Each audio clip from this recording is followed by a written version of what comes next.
Hi guys, so welcome back. Following on from a previous video that we did on my Husqvarna 562, one of the things that I forgot to mention in that video was one of the actual sort of faults that I found with this particular saw, and that is that the air filter on this seems to let through quite a lot of the like the fine material. You know, when you remove the actual air filter itself, inside the neck of the intake into the carburettor, you can see a lot of you know, real fine sawdust. I know out in the States that there was an upgrade kit that you could buy for these saws, but I wasn't sure if that was available in the UK. So I contacted my good friends over at Husqvarna, contacted the customer service team, who responded very quickly, and they actually told me that this kit was now available in the UK. They gave me the relevant part numbers for the parts, got hold of my local supplier. I use a company called Engineering. They're a local firm near to us.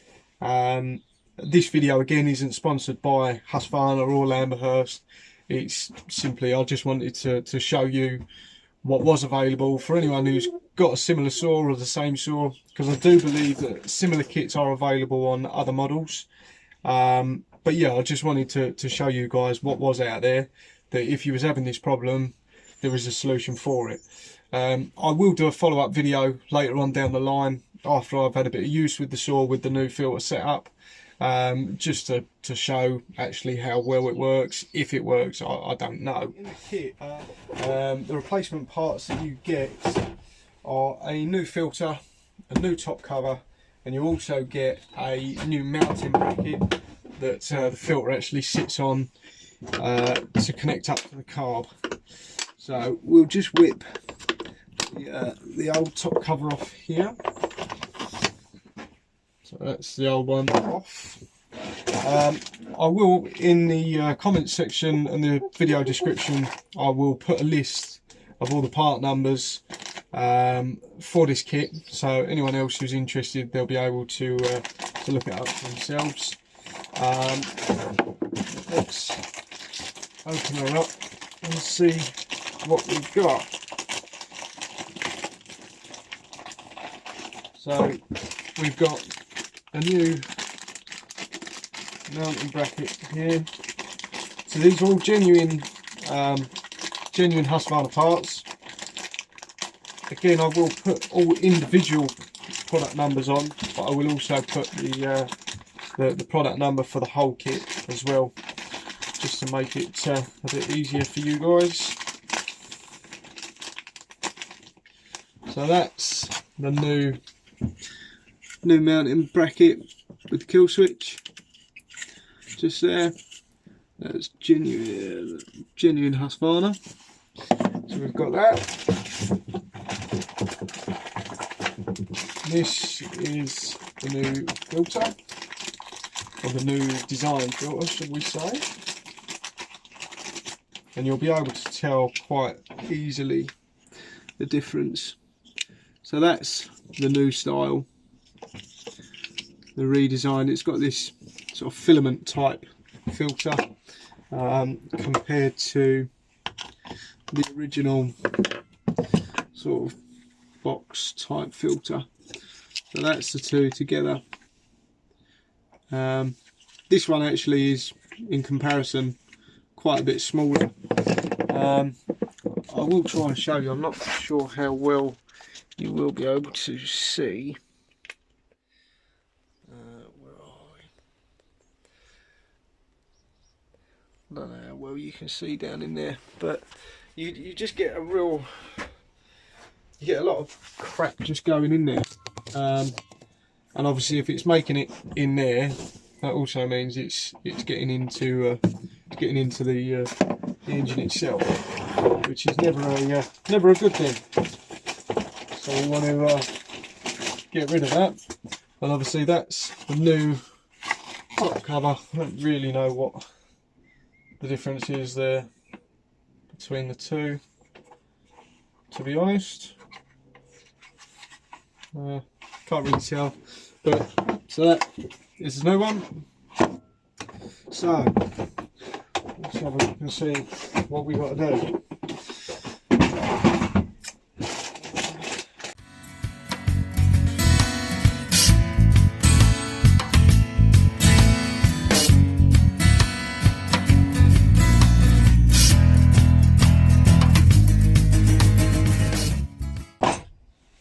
So you've got two Torx nuts, or bolts, whatever you wish to call them, that hold the sort of this section onto the saw. There's those two bolts through there. They're Torx heads. So we'll pull those both out, and then there's a couple of wires that we've got to disconnect off of the kill switch. Disconnect the fuel primer bulb.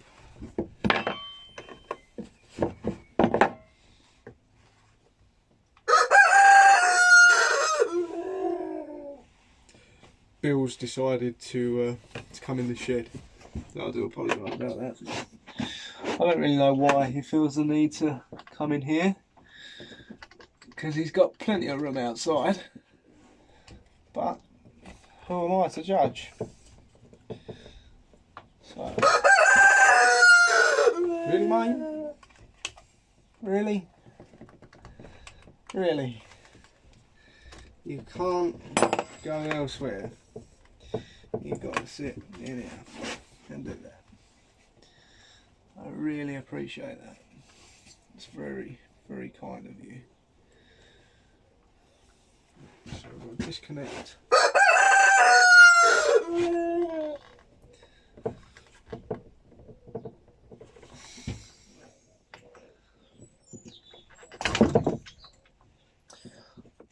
So disconnect the fuel primer bulb. That's got to come out.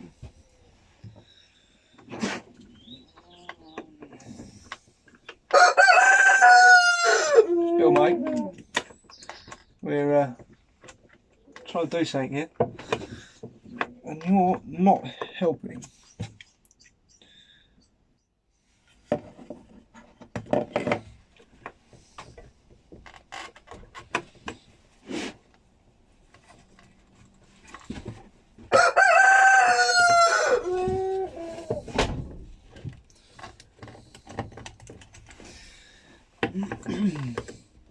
So these are a little bit fiddly to try and actually remove all the way. You can loosen them, but they're a bit of a nightmare to actually pull out and remove.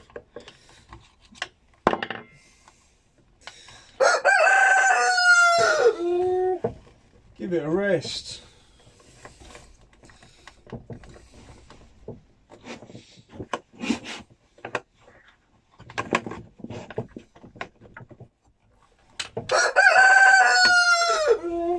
One.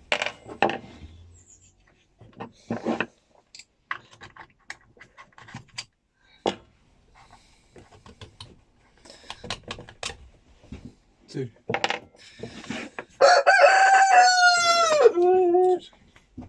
Come on, mate. Go on. Go on. Right. Go find your friends.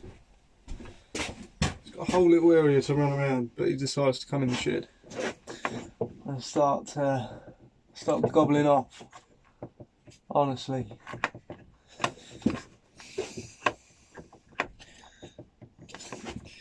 So we've got two little rubber tabs that hold it all down.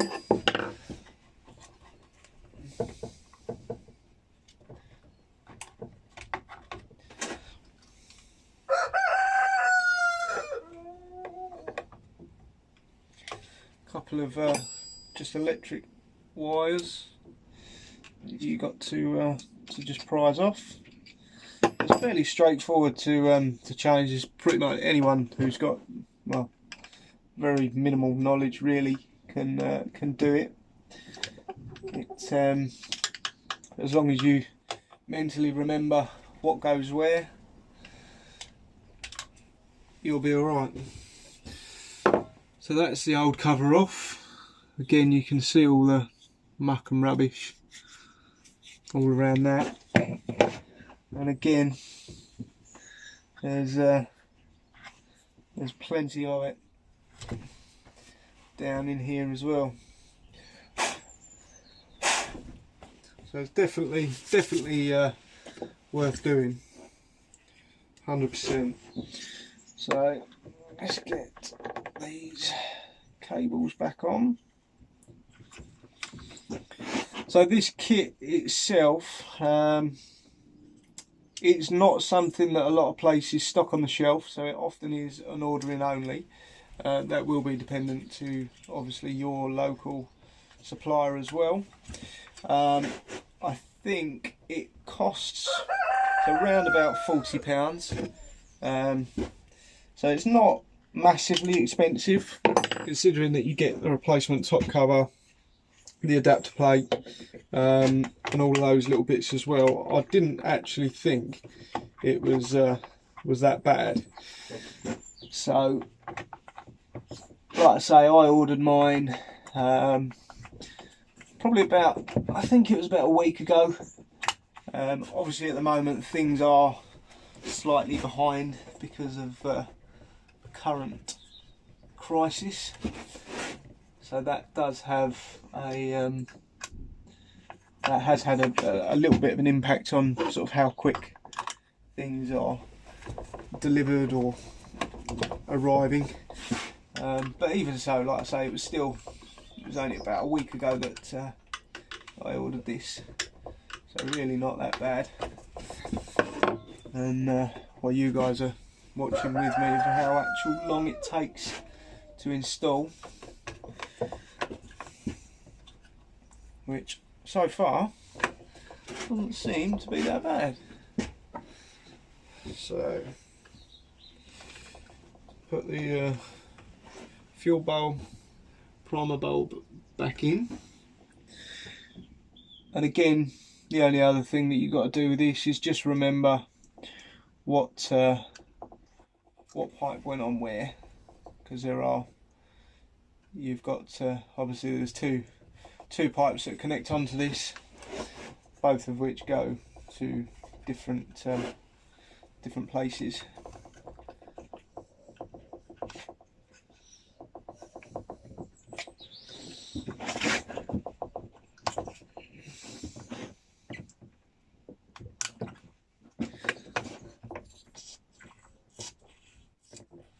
So that's that. So now we'll get 2 bolts and just slot those back in. Again, it's a little bit fiddly, you've got to sort of just pull it all about a little bit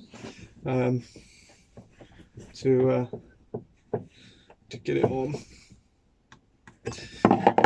Again, they don't have to be overly tight, you don't want to go too tight because one, it's a plastic housing, so you do run the risk of breaking the plastic, and also with a lot of the threaded holes are aluminium, so again you don't want to go too mad and risk stripping threads or anything like that.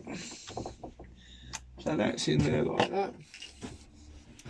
Then the filter has 2 little locating those 2 little locating holes there, so it's clear what way round it needs to go, because you've got the 2 little location things. But yes, I mean that's how it then sits on there.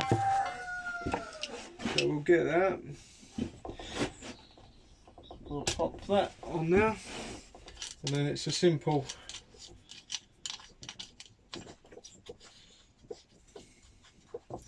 tighten with a nut.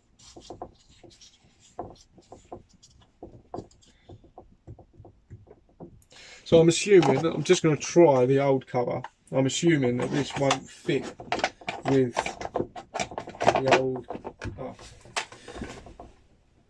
it does fit with the old cover. I'm not really too sure why you get a new cover, but seeing as this one's nice and shiny and clean, we'll put this one on. Don't really get why they give you a new one if the old one works perfectly fine, but who am I to argue?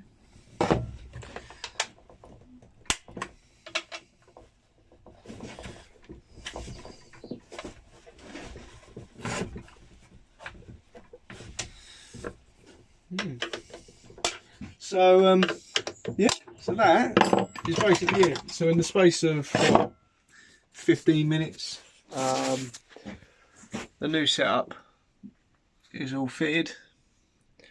You've got your new mounting bracket, including the kill switch. That's your new filter. So obviously you've just got a simple twist lock there. I apologise that I couldn't really show better of actually how it all sort of went together.